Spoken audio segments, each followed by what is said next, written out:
Another one of the top 10 biggest blocks that could be preventing you from breaking through to the next level in your business is confusing your zones, staying in the wrong zone.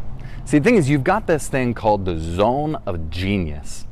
The zone of genius is the only collection of activities that give you energy instead of just taking them.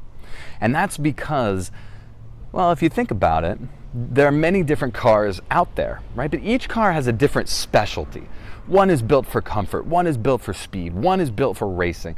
Whatever it is, your brain is kind of built the same way. You've got a specialty, but not just a specialty. It's almost like a superpower, something that you do so freaking well that it's like a superpower. And it's usually one thing, maybe two. And you know it because the moment you do it, your energy starts increasing. You feel better.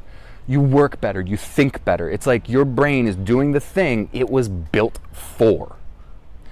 Now, for me, coaching, actually seeing someone's issues, finding out what they are and helping them through them, that's my zone of genius. And it's literally saved my life. I mean, I've had a couple times where my body has broken down. There's one time I got anemia, my liver kicked out, my kidneys kicked out, my adrenals kicked out, and I felt so bad I thought I was gonna die. I actually thought I was gonna die. And the one thing that made me feel better at all was coaching, because it was my zone of genius. The problem is that most entrepreneurs, most average entrepreneurs, confuse it with their zone of expertise. And zone of expertise includes all the activities that you could be good at, or maybe you are good at, and maybe you like a lot. You might even say you love them. But the thing is that they still take a little bit of energy from you because they are not your zone of genius. Now, the more time you spend in the zone of genius, the more energy you get back, right? The better your brain works, the better you can think, the better you can get creative and strategic and balanced, the better decisions you make. The more you spend time in your zone of expertise, well, the more energy it takes from you. And you don't make as good decisions, and you don't think as well. And so these are things that you really should be delegating. And you need to first find out the difference. You need to find out what your zone of genius is so that you can understand where to spend your time.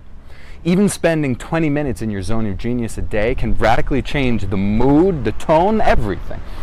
It can make the rest of your day better, which means because your brain is functioning at a higher level, you will get better output from everything you do. You get better results from everything you do. You make better decisions, you feel better, everything works better, you have more energy, your lifestyle gets better.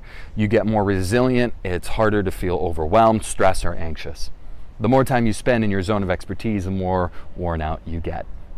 So find your zone of genius and stay in it as much as you possibly can. Now, I did this with a client of mine, Nate, showed him what his zone of genius was and had him stay in it as much as possible. And because of that, he gained so much trust in him and got such good results. Well, he became the CEO of his own multi-million-dollar company. And you could too.